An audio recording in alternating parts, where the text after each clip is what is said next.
American laser eye హాస్పిటల్లో treatment మీ కళ్ళద్దాలకు చెప్తుంది checkmate.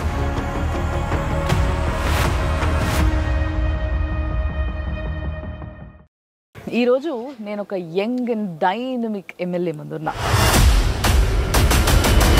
కొత్త ఎమ్మెల్యే, కొత్తగా అసెంబ్లీలో అడుగుపెట్టిన ఎమ్మెల్యే మద్దిపాటి వెంకటరాజు గారు. ఎస్,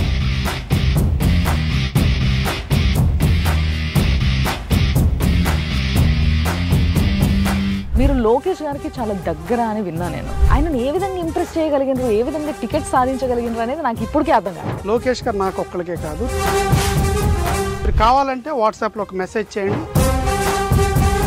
ఎమ్మెల్యే అంటే ఒక పవర్. ఈ పవర్ ఫీలింగ్ ఎట్లుంది మీకు? అసెంబ్లీలో అడుగు పెడితే ఎట్లా అనిపిస్తుంది ఇప్పుడు? ఒక యువకుడు రాజకీయాల్లోకి వస్తే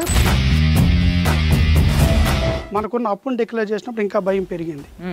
9,74,000 కోట్ల రూపాయల అప్పుని ఈ రాష్ట్రానికి ఉంచారు మన జగన్మోహన్ రెడ్డి గారు. సుమన్ టీవీ సాక్షిగా పలానా నేను గోపాల్పురం ప్రజలందరికీ ఈ ప్రామిస్ చేస్తున్నా, ఇన్ని నెలల్లో ఈ పని చేసి చూపిస్తా అని చెప్పండి. సుమన్ టీవీ సాక్షిగా గోపాలపురం నియోజకవర్గ ప్రజలకి నేను ఇచ్చే హామీ ఏంటంటే,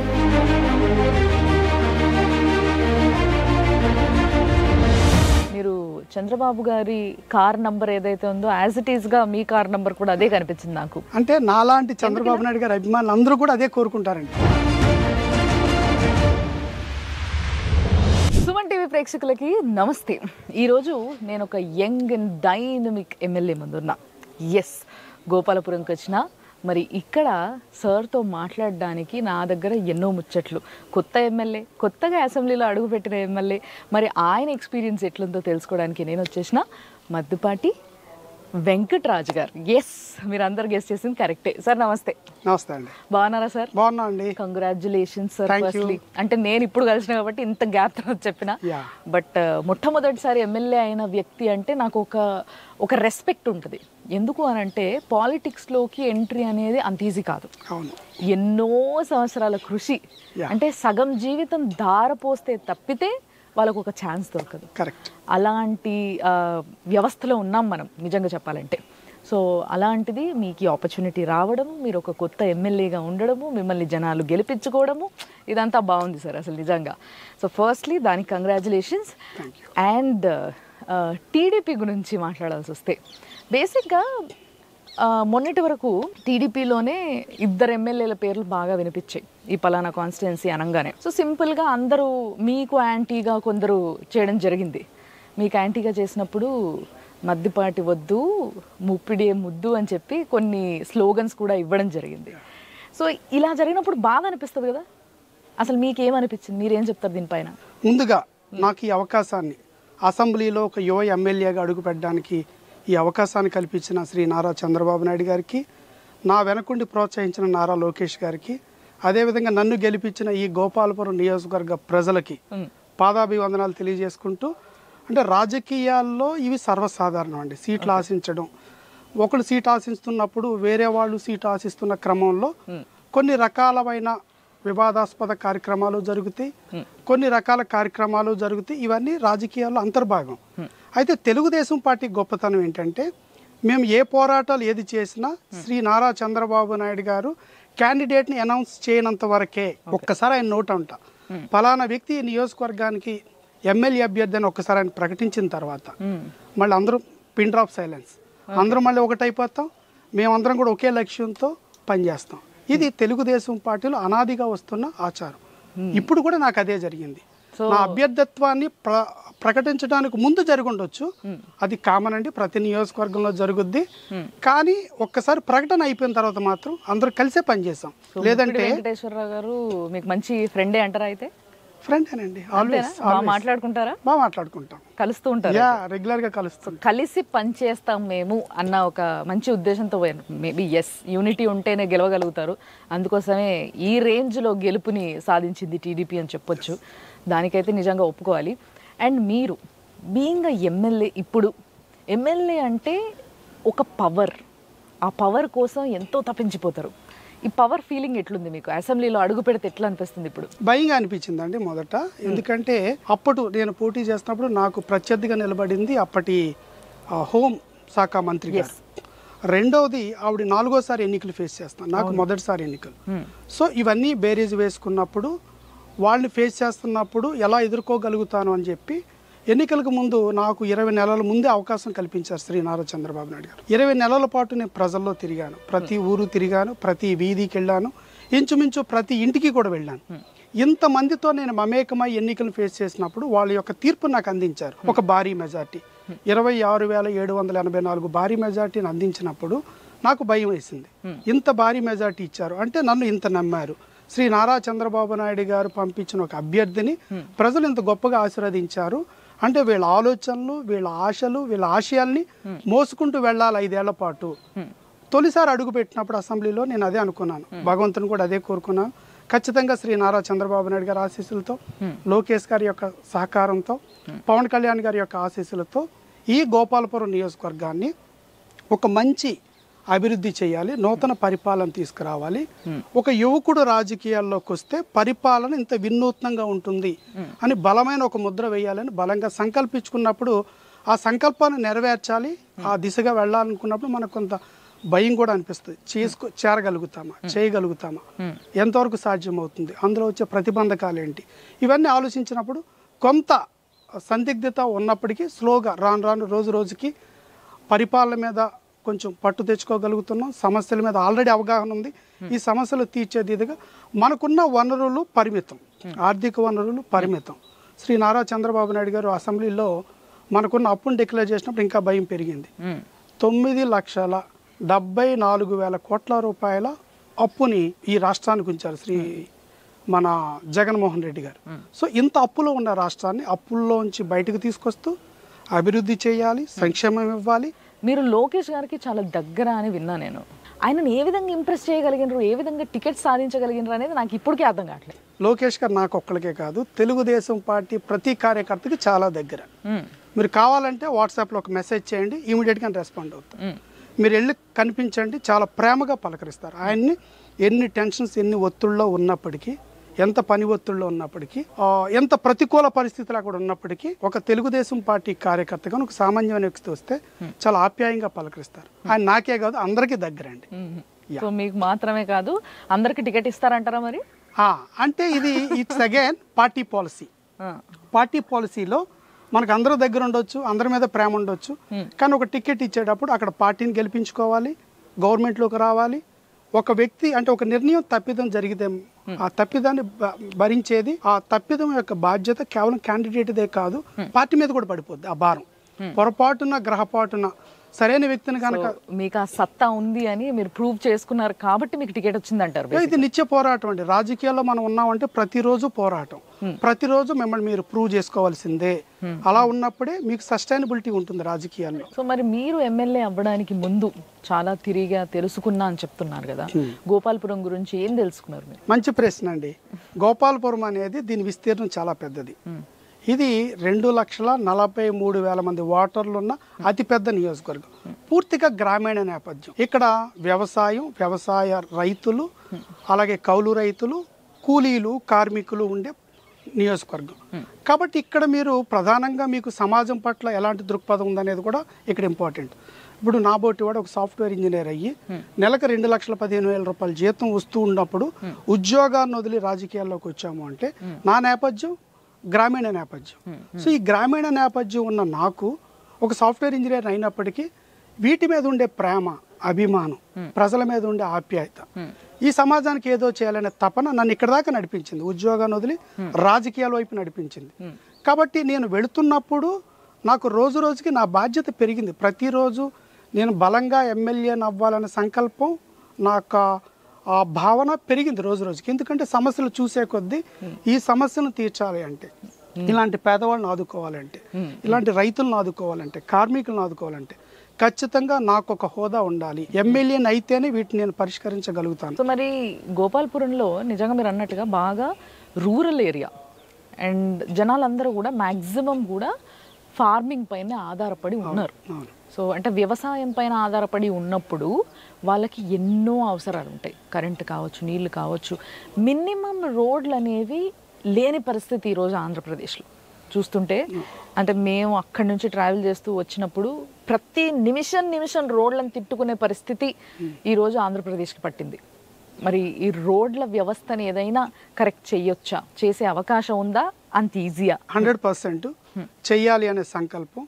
నేను ఎమ్మెల్యేగా అయిన తర్వాత శ్రీ నారా చంద్రబాబు నాయుడు గారు ముఖ్యమంత్రి గారికి నేను ఫస్ట్ ఇచ్చిన రిప్రజెంటేషన్ రైతుల మీద ఇచ్చాను, రైతుల కష్టాల మీద ఇచ్చాను, రైతులకు జరుగుతున్న నష్టాల మీద ఇచ్చాం, రైతులను ఆదుకోవాలని ఇచ్చాం. మా ప్రధాన ఎజెండా రైతులు, వ్యవసాయాన్ని మీరు చెప్పినట్లుగా అనేక సంక్షోభాల్లో కొట్టుకుంటున్న ఈ రైతాంగాన్ని మనం ఆదుకోవాలి. ఈ రోజున గమనిస్తే అండి, సమాజానికి పట్టెడు అన్నం పెట్టే రైతన్న ఈ రోజున ఆత్మహత్యలు చేసుకుంటున్నారు. అలాంటి దుర్భర పరిస్థితులు ఉన్నాయి. ఎవరైనా ఏ వ్యక్తి అయినా గనక మనం కూడా చూస్తున్న సమాజంలో ఏవో సాఫ్ట్వేర్ ఇంజనీర్కో ఆఖరికి వేరే లేబర్ పని చేసుకున్న వాళ్ళకన్నా ఒక అమ్మాయిని ఇవ్వడానికి సాహసిస్తున్నారు తప్ప వ్యవసాయం చేసుకుంటున్నానంటే వాళ్ళకి ఈవెన్ అమ్మాయిని ఇవ్వడానికి కూడా సాహసించట్లేదు. అంటే మన సమాజం అలాగైపోయింది. కానీ మరి ఈ రైతే కదా పట్టెడు అన్నం పెట్టి మనకి సాగు చేసి మనకి అన్నం పెట్టేది. అలాంటి సమాజానికి అన్నం పెట్టే రైతన్న కన్నీళ్ళు సమాజానికి మంచిది కాదు. ఇది ప్రధానంగా నేను నమ్మిన సిద్ధాంతం. కాబట్టి నా ప్రతి అడుగు కూడా రైతాంగాన్ని, వ్యవసాయాన్ని లాభసాటిగా చేయడం అనేది లక్ష్యాలతో ముందుకెళ్తున్నాం. దానికోసం మీ దగ్గర ఏమైనా మంచి డిఫరెంట్ ఆలోచన ఉందా? ఖచ్చితంగా అండి. ఇప్పుడు మాకు ఇక్కడ ఉండే సాగునీటి వనరులు ఏమున్నాయి అనేది పరిశీలించాం. అటు ఎర్ర కాలువ కావచ్చు, కొవ్వాడ, ఇలాగా కొన్ని రకాల తాడిపూడి కాలువ, ఇలాంటి కాలువల నుంచి వచ్చే వాటర్ని కావచ్చు, దాన్ని అలాగే ఆకాశం నుంచి పడే ప్రతి నీటి బొట్టును కూడా ఒడిసి పట్టుకొని దాన్ని అయితే సాగుకి లేదా త్రాగునీటికి వాడుకునే విధంగా. రెండవది భూగర్భ జలాలు పెంచడానికి ఏ రకంగా, ఎందుకంటే చాలా మంది మాది మెట్ట ప్రాంతం అంటాం, ఎందుకంటే ఇక్కడ ఎక్కువ మంది బోర్ల మీద ఆధారపడి వ్యవసాయం చేస్తుంటారు. మనం కనుక భూగర్భ జలాలను పెంచే ప్రక్రియ చేయకపోతే ఈ బోర్లు కూడా ఎండిపోయి అక్కడ నీళ్ళు వచ్చే పరిస్థితి ఉండదు.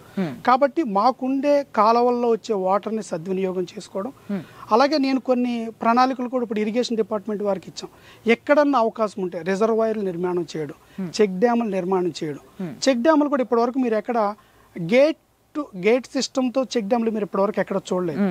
ఈ నియోజకవర్గంలో మొట్టమొదటిసారి ప్రతిపాదిస్తున్నాం. ఏంటి గేటెడ్ చెక్ డ్యామ్స్ యొక్క స్పెషాలిటీ ఏంటంటే, మీరు చెక్ డ్యామ్స్ని హైట్ పెంచేస్తేనేమో లోతట్టు ప్రాంతాల పొలాలు మునిగిపోతాయి, అలా అని వదిలేస్తేనేమో వర్షాకాలం నీరు పోతే వేసవకాలంలో నీళ్లు ఉండవు.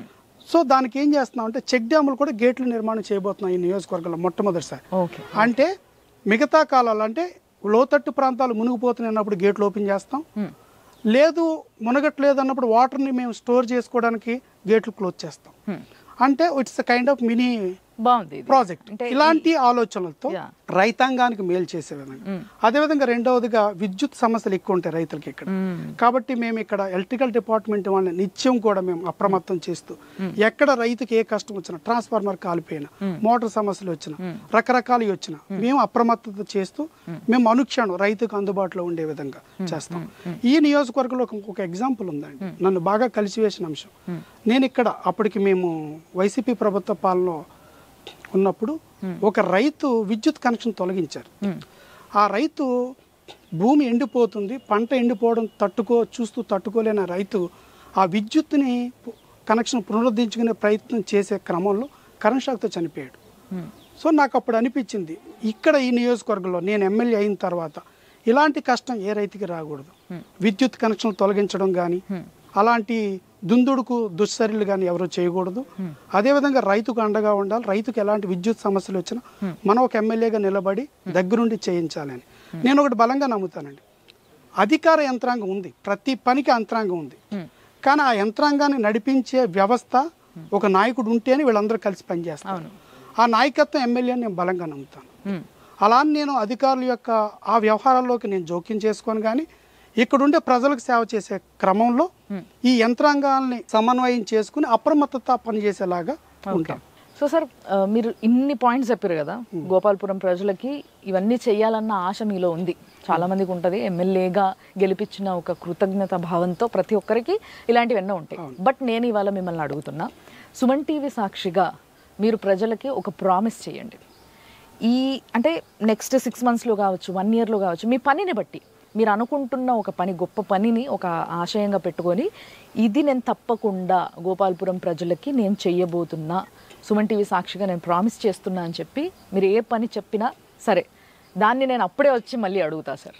సో మీరు చెప్పండి, సుమన్ టీవీ సాక్షిగా ఫలానా నేను గోపాల్పురం ప్రజలందరికీ ఈ ప్రామిస్ చేస్తున్నా, ఇన్ని నెలల్లో ఈ పని చేసి చూపిస్తా అని చెప్పండి. సుమన్ టీవీ సాక్షిగా గోపాలపురం నియోజకవర్గ ప్రజలకి నేను ఇచ్చే హామీ ఏంటంటే నిత్యం మీకు అందుబాటులో ఉంటా, మీతోటే ఉంటా. ఇది నేను ఇచ్చే ప్రామిస్. ఇదైతే ఈజీ అనా సార్? ఈజీ అనా? ఈజీ కాదు, చాలా కష్టం. అంటే ఒక పొలిటీషియన్ని మనం ఎలా చూస్తామంటే చాలా సింపుల్గా క్యాల్కులేట్ చేసి జడ్జి చేస్తాం. కానీ ఒక పొలిటీషియన్ కూడా ఒక ఫ్యామిలీ ఉంటుంది, తనకు ఒక భార్య పిల్లలు ఉంటారు. ఎంత టైం భార్యకి ఇవ్వగలుగుతున్నారు, పిల్లలకి ఇవ్వగలుగుతున్నారు. వాళ్ళు ఎదుగుతున్న క్రమంలో ఒక తండ్రిగా వాళ్ళు ఒక తండ్రి నుంచి కోరుకునే ప్రేమను కావచ్చు, ఒక భరోసాను కావచ్చు, ఈ సమాజంలో ఎదగడానికి ఇవ్వాల్సిన తర్ఫీదు కావచ్చు, ఇవన్నీ కోల్పోతారు. ఇది అధికారం కాదు, మీరే చెప్పింది, ఇది అధికారం కాదు, బాధ్యత. నిజానికి చెప్పాలంటే మీరంతా కూడా ప్రజల సర్వెంట్స్ కాబట్టి వాళ్ళు కోరితే మీరు ఉండాల్సిందే, ఉండి తీరాల్సిందే. కానీ ఇప్పుడు చెప్పండి, ఫిజికల్ గా ఒక వర్క్ ఏం చేయబోతున్నారు గోపాల్పురంకి? అంటే ఇక్కడ చాలా సమస్యలు ఉన్నాయండి. మీరు రైతాంగం టైంలో నేను చేసి చూపిస్తా, మిమ్మల్ని మీరు ప్రూవ్ చేసుకోవడానికి యాజ్ ఎమ్మెల్యే మొదటిసారి కాబట్టి ఏం చేయబోతున్నారు? అంటే నాకు ప్రధానంగా చదువు అంటే చాలా ఇష్టం అండి. ఓకే. ఎందుకంటే ఒక మధ్య తరగతి కుటుంబం నుంచి వచ్చాను నేను. చదువు వల్లే నేను అమెరికా దాకా వెళ్ళగలిగాను ఉద్యోగం కోసం. అలాగే ప్రపంచంలో ఏ దేశానికైనా వెళ్ళగలిగే ఒక కాన్ఫిడెన్స్ ఇచ్చింది నాకు చదువు, సమాజంలో బతకగలను అనేది. సో నా ఆలోచన ఏంటంటే స్కూల్స్ని రెనోవేట్ చేయాలి. విద్యా వ్యవస్థలో చాలా భ్రష్టు పట్టి ఉంది. అంటే ఇప్పుడు ఈ రోజున స్కూల్స్ చూస్తే స్కూల్లో జరిగే విద్యా బోధన కూడా సరిగా లేదనేది నేను నమ్మకం. అలాగే పిల్లలు తర్ఫీదు ఇవ్వాల్సిన దాంట్లో కానీ, శిక్షణ ఇవ్వాల్సిన దిశలో కానీ, అదేవిధంగా వ్యాయామంగా వాళ్ళకి ఇవ్వాల్సిన ఫిజికల్ యాక్టివిటీస్ కానీ, వీటన్నిటిలో కూడా ఫెయిల్యూర్ అయ్యాం. నాకు ఇప్పుడు ఏమనిపిస్తుంది అంటే ప్రపంచం ఎంతో ముందుకు దూసుకుపోతుంది, దాన్ని మనం గవర్నమెంట్ స్కూల్స్లో కంపేర్ చేసినప్పుడు ఇది చాలా వెనకబాటుతనం కనిపిస్తుంది. మీరు ఎడ్యుకేషన్ పాలసీలో కావచ్చు, ఎడ్యుకేషన్ ప్యాటర్న్ కావచ్చు, అక్కడ మీకు ఇచ్చే ఫిజికల్ ట్రైనింగ్ కావచ్చు, వీళ్ళని ప్రపంచం ఎదుగుతున్నంత స్పీడ్తో వాళ్ళతో సమానంగా పోటీ పడగలిగే స్థాయికి మనం విద్యను ఇవ్వగలుగుతున్నామా? ఇది క్వశ్చన్. ఇవ్వట్లేదు. ఆ యొక్క ప్రమాణాలు రోజు రోజుకి పడిపోతున్నాయి. నా బలమైన ఎడ్యుకేషన్ ని మీరు పెంచబోతున్నారు. నా బలమైన నమ్మకం ఏంటంటే లోకేష్ అన్న ఈ మొత్తం వ్యవస్థకు మంత్రి. అయితే లోకేష్ గారిది ఏదైనా ఒక క్వాలిటీ చెప్పండి సార్, విత్ ద ఎగ్జాంపుల్. అంటే మీరు దగ్గరగా చూశారు కాబట్టి నేను ఇది స్పష్టంగా అడుగుతున్నా. ఎందుకు అనంటే ఇప్పటి వరకు మీరు అన్నట్టుగా చాలా ట్రోల్ చేశారు లోకేష్ గారు. బట్ ఈ ట్రోల్స్ అన్న ఆగాలి అని అంటే ఆయన గురించి డీటెయిల్గా ప్రజలకి తెలియాలి. కాబట్టి ఆయన దగ్గరగా చూసిన మీకు ఏదన్నా ఒక సిచ్యువేషన్లో ఈయన కదా లీడర్ అని అనిపించిందా? ఏదైనా సిచ్యువేషన్ని డీల్ చేసిన విధానం, హ్యాండిల్ చేసిన విధానం? 2-3 సిచ్యువేషన్లు చెప్తా అండి. చెప్పండి. నేను ప్రోగ్రామ్స్ కమిటీ చైర్మన్గా ఉన్నప్పుడు మంగళగిరి నియోజకవర్గంలో ఒక మహిళ మీద అఘాయిత్యం జరిగింది. సార్ అఘాయిత్యం జరగగానే ప్రతిదానికి ఈయన రెస్పాండ్ అవుతూ వెళితే తత్వం వింది. అయితే వీడిని వెళ్ళడానికి రెడీ అవుతున్నారు. ఈ లోపు నేను కాల్ చేసి, అన్న ఒక 10 నిమిషాలు అన్న. ఎందుకు రాజు అన్న. అన్న అక్కడ అటెంప్ట్ చేసిన వాళ్ళలో కొంచెం స్టడీ చేస్తున్నాము ఏంటి అనేది అని. నా ఉద్దేశం ఏంటంటే అటెంప్ట్ ఒకటి జరిగింది, దాని బ్యాక్గ్రౌండ్ ఏంటంటే స్టడీ చేస్తే మాకు ఇంకా ఇంకొంచెం దాన్ని ఎలా తీసుకెళ్ళాలి ముందుకని ఒక అవగాహన వస్తుంది. అంటే ఆయన నా భావన అర్థం చేసుకున్నారేమో నాకు తెలియదుగా నేను ఒక మాట అన్నాడు, రాజు నా కుటుంబ సభ్యులే అందులో నిందితులుగా ఉన్నా ఇలాగే పోరాడతాను, నేను అక్కడికి వెళ్ళి ఫైట్ చేస్తాను. నిందితులు ఎవరైనా కానీ, అది నా కుటుంబ సభ్యులైనా కానీ నేను ఆ మహిళ పక్షానే ఉంటాను, బాధితురాలు పక్షానే ఉంటాను అని ముందడిగేసి అక్కడ ఆ రోజు ఫైట్ చేయడం జరిగింది. అలాగే మీకు గుంటూరులో స్వతంత్రం వచ్చిన రోజున ఆగస్టు 15 పట్టపగలు రమ్య అనే మహిళని మీద నడి రోడ్డు మీద కిరాతకంగా చంపేస్తే ఆ రోజు ఈయన అక్కడికి పరామర్శకు వెళ్తున్నప్పుడు ఆయన మీద దాడికి కుట్ర పన్నారు. మేము కాల్ చేసి చెప్పాం, అన్న కొంచెం ఆగుదామన్నా, క్యాడర్ని అందరినీ పోగొట్టుకుందాం, ఎందుకంటే అక్కడ మీ మీద ఫిజికల్గా దాడి చేయడానికి రెడీ అయ్యారు. అయినా వినలే, వెళ్ళిపోయాడు, దూకేశారు. ఆ రోజున ఆయన మీద అటాక్ రెడీ చేశారు, అటాక్ ప్రిపేర్డ్ అయి ఉన్నారు. ఈలోపు పోలీసులు వచ్చి వాళ్ళని చెదరగొట్టి మళ్ళీ ఆయన తీసుకెళ్లి పోలీస్ స్టేషన్లో కూర్చోబెట్టారు. పోలీస్ స్టేషన్లో కూర్చున్న మహిళ కోసం పోరాటం చేసిన విధానం. మూడవది, ఒకసారి భీమవరం ఆయన పాదయాత్ర చేస్తున్నప్పుడు పాదయాత్ర కొంచెం చీకటపడింది, పబ్లిక్ మీటింగ్ కంప్లీట్ అంతా ఆయనతో పాటు నడిచి వెళ్తున్నాం. మాకు ఒక సమాచారం వచ్చింది, ఒక 100 మీటర్లు 200 మీటర్ల దూరంలో ఒక 200 మంది గాజు సీసాలు పట్టుకుని, రాడ్లు పట్టుకుని, కత్తులు పట్టుకుని మీ మీద దాడి చేయడానికి సిద్ధంగా ఉన్నారు, మీరు ఆగిపోవండి అని ఒక సమాచారం మాకు వచ్చింది. అన్నకి చేరవేశాం. సమస్య లేదు, అడుగు వెనక్కేయను, ఈ దాడిలో ఏం జరిగినా పర్లేదు అని చెప్పి ఆయన పాదయాత్రను కొనసాగించారు. మా మీద దాడి కూడా జరిగింది, ఆయన మీద కూడా దాడికి విశ్వ ప్రయత్నం చేశారు. అంటే ఒక నాయకుల్లో మనం అది చూసినప్పుడు అంటే నీ మీద ఒక భౌతిక దాడి జరగబోతుంది, అది ఎంత తీవ్రత స్థాయి కన్నా వెళ్ళొచ్చు, పోలీసులు మనకు సహకరించట్లేదు, రౌడీ ఓకులు మనకు సిద్ధంగా ఉన్నారు దాడి చేయడానికి అన్నప్పుడు కూడా ఆయన అడుగు ముందుకేశాడు తప్ప వెనకడుగు వేయలేదు.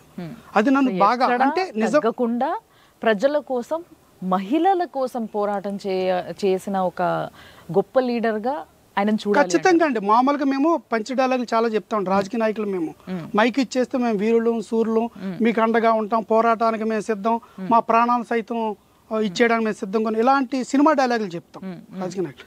కానీ రియాలిటీగా అలాంటి సందర్భం వచ్చినప్పుడు నిజంగా నిలబడతామనేది ఒక క్వశ్చన్.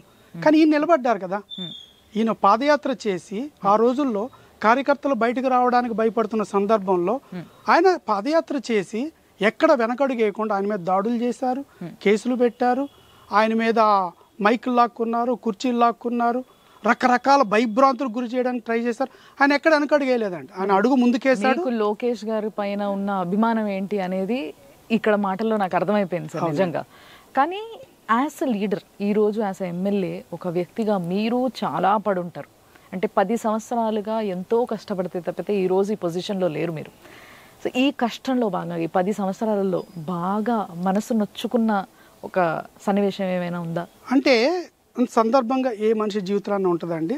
2016లో ఒక మంచి ఉద్యోగాన్ని వదులుకుని వస్తున్నప్పుడు అందరూ వద్దనే వారించారు.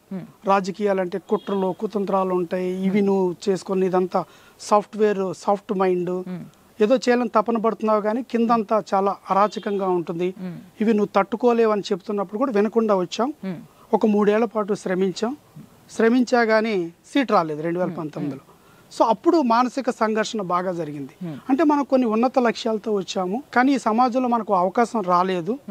అంటే ఒక ఎగ్జామ్ అనుకోండి, అకాడమిక్ మీకు అప్పుడు అవకాశం రానప్పుడు ఏం చేద్దాం అనుకున్నారు? వదిలిపెట్టి వెళ్ళిపోదాం అనుకున్నారా? లేదండి, ఇంకా కసి పెరిగింది, ఇంకా తపన పెరిగింది. ఖచ్చితంగా విజయం సాధించాలనే పట్టుదలతో ఉన్నాను. అది నేను నిరూపించుకున్నాను కూడా. ఎందుకంటే ఓడిపోయిన తర్వాత నేను శ్రీ నారా చంద్రబాబు నాయుడు గారిని కలిసినప్పుడు ఆయన కూడా దగ్గరికి తీసుకుని ఒక్కొక్క అవకాశం ఇస్తున్నప్పుడు నేను ప్రూవ్ చేసుకుంటే ఎదిగాను. ఎంత దాకా నన్ను ఆయన సహకరించారు, ముందుకు తీసుకెళ్లారంటే నేను ఒక దళిత కుటుంబం నుంచి వచ్చినవాడిని. నిజానికి సమాజంలో మాకు అవకాశాలు అరుదుగా ఉంటాయి, చాలామంది సంశయిస్తారు. అలాంటి సందర్భంలో కూడా చంద్రబాబు నాయుడు గారు కులాలకు అతీతంగా ఒక దళిత యువకుడు వస్తే చేయబట్టుకుని ఎలా అడుగులు వేయాలో నేర్పి తెలుగుదేశం పార్టీకి జనరల్ సెక్రటరీని చేస్తారు ఆయన నన్ను చిన్న వయసులో. రెండోది ఆయన నన్ను ఎంత నమ్మారు అనిపించింది అంటే ప్రోగ్రామ్స్ కమిటీ చైర్మన్ చేశారు. చైర్మన్ చేసినప్పుడు పార్టీలో ఉండే చాలా మంది పెద్దలు ఆశ్చర్యపోయారు, అదేంటి ఒక కుర్రవాడికి ఈయన ఇంత పెద్ద గురుతర బాధ్యత ఇచ్చేసాడు, మీ మనసు చల్లబడింది, చేయగలుగుతారా అని. చల్లబడ్డం కాదండి, అంటే నా పోరాటాన్ని కొనసాగించాను కాబట్టి ఇంకో అవకాశం వచ్చింది. ఒకవేళ నా ప్రయాణాన్ని నా పోరాటాన్ని సీట్ రాలేదని అక్కడ ఆపేసి ఉండుంటే నాకు అక్కడ ఫుల్ స్టాప్ పడిపోయేది. నాకు సీట్ రాకపోయినా నా పోరాటాన్ని నేను కొనసాగించాను, నా యొక్క ప్రయాణాన్ని కొనసాగించాను కాబట్టి నాకు రెండో అవకాశం వచ్చింది. సో సార్, మాజీ హోమ్ మినిస్టర్ పైన గెలుపు మామూలు విషయం కాదు. మినిస్టర్ అంటే ఫస్ట్ మినిస్టర్ దాకా వెళ్ళాలంటేనే చాలా కష్టపడతారు. ఆవిడ కూడా చాలా కష్టపడి ఉంటుంది ఆ పొజిషన్కి వెళ్ళడానికి వాళ్ళ పార్టీలో. బట్ ఆవిడ్ని కూడా ఒక దెబ్బ కొట్టి అలా మీరు ఈరోజు ఎమ్మెల్యే అయ్యారంటే ఏదైనా వ్యూహం ఉందా, ఏమైనా సీక్రెట్ ఉందా? అంటే నిజానికి ఇరు పార్టీలు వ్యూహాలు పన్నుతుంటాయి. ఆ వ్యూహాల్లో కూడా మీరు యుద్ధంలో కూడా యుద్ధ నీతి ఒకటి ఉంటుందండి. యుద్ధ నీతికి అనుసరించి మనం యుద్ధం చేయాలి. కొంతమంది దిగజారి యుద్ధం చేస్తుంటారు, అలాంటిది వాళ్ళు చేశారండి. అట్లాంటి ఒకటి మా మీద ప్రచార సందర్భంలో రెచ్చగొట్టి శాంతి భద్రతల విఘాతం కలిగించాలని ఒక ప్రయత్నం చేశారు. అంటే యువకుడు కాబట్టి దూకుడుగా ఉంటాడు అనేది ఒకటి ప్రొజెక్ట్ చేద్దాం ట్రై చేశారు. దానికి మనకి వ్యూహం అర్థమయ్యి చాలా బ్యాలెన్స్డ్గా వెల్ బ్యాలెన్స్డ్గా వెళ్ళాం. అయినప్పటికీ పోలింగ్కి కరెక్ట్గా 5 రోజుల ముందు ఓడిపోతున్నాం అనేది వాళ్ళకి క్లారిటీ వచ్చి గెలుపు కోసం దిగజారుడు ఎలా చేశారంటే స్వయంగా హోమ్ మినిస్టర్ గారు, అప్పటి హోమ్ మినిస్టర్ గారు నా మీద అటెంప్ట్ టు మర్డర్ కేసు పెట్టారు. ఒక సన్నివేశాన్ని చాలా నీట్గా చిత్రీకరించుకుని దాన్ని అంటే మా మీద దాడులకు పురుగొలుపుతున్నారు అని అప్పటికి నేను పోలీసు వారికి ఒక సమాచారం ఇచ్చాను ఒకరోజు. వచ్చినప్పుడు అప్పటికి పోలీసులు సరిగా స్పందించలేదు. పైగా ఆ పరిస్థితుల్లో ఒక మా నాయకుడు తల పగలగొట్టారు. అప్పటికప్పుడు ఆయన తీసుకెళ్లి ఐసీయూలో చేర్చడం జరిగింది. ఆ సందర్భంలో మాకు రక్షణ కోసం ఇమ్మని చెప్పి పోలీస్ స్టేషన్కి వెళ్తున్న క్రమంలో రెండు వర్గాలు ఎదురు బదురు అవడం వల్ల అక్కడ కొంచెం ఘర్షణ వాతావరణం ఏర్పడిన సందర్భంలో అక్కడ ఘర్షణ జరగకుండా మేము వెనక్కి తీసుకొచ్చాం. దాన్ని ఒక ఆసరాగా తీసుకుని అప్పటి హోంమంత్రి గారిని తానేటి వనిత గారిని చంపడానికి పలు విధాలా నేను ప్రయత్నించినట్టుగా ఒక క్రియేట్ చేసి నా మీద 307 కేసు నాన్ అవైలబుల్ కేసు పెట్టడమే కాకుండా ఆ నెక్స్ట్ డే దానికి సీక్వెన్స్గా ఒక ధర్నాలు చేయడం, అంటే ఒక అభ్యర్థి ఏమీ జరగలేదు, అటాక్ ఏమీ జరగలేదు. అంటే మరి ఏ విధంగా చిత్రీకరించడం జరిగింది ఇదంతా? అదే ఇప్పుడు చెప్పాం కదండి, నెగ్గడం కోసం గెలుపు కోసం కొంతమంది దిగజారు కూడా ప్రయత్నాలు చేస్తారని అలాంటి ప్రయత్నం గట్టిగా చేశారు పాపం.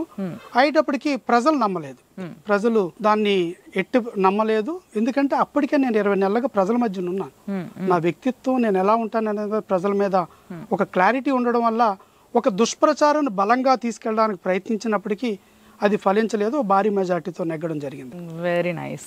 సో నిజంగా దట్స్ నైస్ సార్. అంటే ఏదేమైనా కానీ మీ గెలుపుని సాధించుకోవాలన్న ఒక గట్టి ఉద్దేశంతో మీరు అట్లా పట్టుకొని కూర్చున్నారు, ఎక్కడ కొంచెం స్లిప్ అవ్వకుండా, ఎక్కడ ఆవేశపడకుండా. అంటే మీరు అన్నట్టుగా యువతకు కొంచెం ఆవేశం ఎక్కువ, కానీ ఆవేశాన్ని తగ్గించుకొని సటిల్గా ఆలోచించగలిగారంటే ఒక మంచి ఎమ్మెల్యేకి ఉండాల్సిన క్వాలిటీ. Very nice. అండ్ ఇంకొకటి మీరు రాగానే గమనించింది ఏంటంటే మీరు చంద్రబాబు గారి కార్ నంబర్ ఏదైతే ఉందో యాజ్ ఇట్ ఈస్గా మీ కార్ నంబర్ కూడా అదే కనిపించింది నాకు, 393. అంటే నాలాంటి చంద్రబాబు నాయుడు గారి అభిమానులు అందరూ కూడా అదే కోరుకుంటారండి. ప్రతి ఒక్కరు కూడా కార్కి 393 అనేది. అందుకని ఇప్పుడు అది ఫ్యాన్సీ నెంబర్ అయిపోయి ఆక్షన్లో కూడా ఎక్స్ట్రీమ్ లెవెల్కి వెళ్ళిపోతుంది. ఇప్పుడు తెలుగుదేశం పార్టీ అభిమానులు అందరూ కోరుకుంటారు. ఆబ్వియస్లీ అండి కొంటాం కదా. ఎంత కొన్నారు? తక్కువకి అనుకుంటా, బట్ ఆక్షన్ లో వెళ్ళిపోతుంది అంటారు, మళ్ళీ ఇప్పుడేమో తక్కువ కంటున్నారు. అంటే ఒక 393 అనే ఒక నెంబరు చూడడానికి మీకు ఫ్యాన్సీగా కనిపించదు కదా, మాకు అది ఫ్యాన్సీ పవిత్రంగా కనపడుద్ది. ఎలా అయితే ఒక ముస్లింలకి 786 అనేది ఒక నెంబర్ ఎలా పవిత్రంగా కనపడుద్దో మాకు 393 అనేది చంద్రబాబు నాయుడు గారి వల్ల అది మాకు అంత పవిత్రంగా కనపడుతుంది. మీరెంత కొన్నారు మరి? మళ్ళీ మీరు అక్కడికే వస్తున్నారు. చెప్పరా అది? అంటే మరీ టూ మచ్ కాస్ట్ ఏం పెట్టలేదు, అది కూడా ఒక 20,000 ఎంత అయినట్టుంది. అంతేనా? 2025 లో. ఓకే. నెక్స్ట్ ఆక్షన్ లో మరి దొరకదంటారా? ఇప్పుడు కష్టం అవుతుంది. ఇప్పుడు కష్టం అంటారు. మరి ఇప్పుడు మేము ఎవరైనా కొనుక్కోవాలంటే కష్టమే. అయితే కష్టమే అండి కొంచెం. ఎంతమంది కార్లకి నంబర్ ఉండొచ్చు సార్ ఆంధ్రప్రదేశ్లో? అంటే మాకు అది ఐడెంటిఫికేషన్ అండి. జెండా ఉండకపోయినా ఒక కారుకి 393 ఉందంటే ఇది తెలుగుదేశం పార్టీ వీరాభిమాని మంది ఇది అనే ఒక భావన మాకు. ఓకే, ఒక పవిత్ర భావన. ఓకే. దానికి ఏమైనా మీనింగ్ ఉందంటారా? ఏదైనా ఉద్దేశపూర్వకంగా పెట్టుకున్నారా? లేదండి, మేము ఆరాధించుకునే దేవుడు అందులో తిరుగుతున్నారు కాబట్టి. బాబు గారికి ఏదైనా సెంటిమెంట్ కానీ ఏమైనా ఉందా? అట్లా తెలియదండి, తెలుసుకోలేదా? ఓన్లీ బాబు గారు ఫాలో అయిపోతున్నారు అనమాట బాబు గారు, అంతేనా? But very nice. నిజంగా అంటే ఒక అభిమానం అనేది ఏ రేంజ్ లో ఉంటుంది ఒక వ్యక్తి పైన కానీ ఒక వ్యవస్థ పైన కానీ, అంటే ఒక టీడీపీ అనే ఒక పార్టీ పైన ఒక ప్రేమ, అభిమానం, దానికోసం మీరు పనిచేసిన విధానం తెలియకుండా వెనకాల 10 సంవత్సరాలు, అంటే ఇవన్నీ కూడా ఈరోజు అన్నీ ఒక్క దగ్గరకు వచ్చి ఈరోజు ఇక్కడ మిమ్మల్ని నుంచోబెట్టడం అనేది చాలా గొప్ప విషయం. అంత కష్టపడ్డారు. సో ఈ కష్టానికి ఫలితం తప్పకుండా మీకు దక్కింది. ఇప్పుడు ఓట్లు వేసిన వాళ్ళకి ఫలితం ఇచ్చే టైం వచ్చేసింది. ఈ టైము చాలా చాలా ప్రెషియస్. తప్పకుండా మళ్ళీ 5 సంవత్సరాల లోపు నేను వస్తా, ఆ రోజు మనం మాట్లాడుకుందాం. అండ్ ఆల్ ది బెస్ట్ వాటన్నిటికీ కూడా. నేను ఏ విధంగా అయితే ఈరోజు ఫస్ట్ మీలాంటి కొత్త ఎమ్మెల్యేలను చూస్తే కొత్త ఉత్సాహం వస్తుంది, మంచిగా అనిపిస్తుంది, రెస్పెక్ట్ పెరుగుతుంది వాళ్ళ పైన అని. ఈ రెస్పెక్ట్ ఇంకా పెరగాలనే నేను మనస్ఫూర్తి కోరుకుంటున్నా. Thank you so much sir for the time and all the best. Thank you so much అండి అందరికీ కూడా. Thank you so much. Thank you.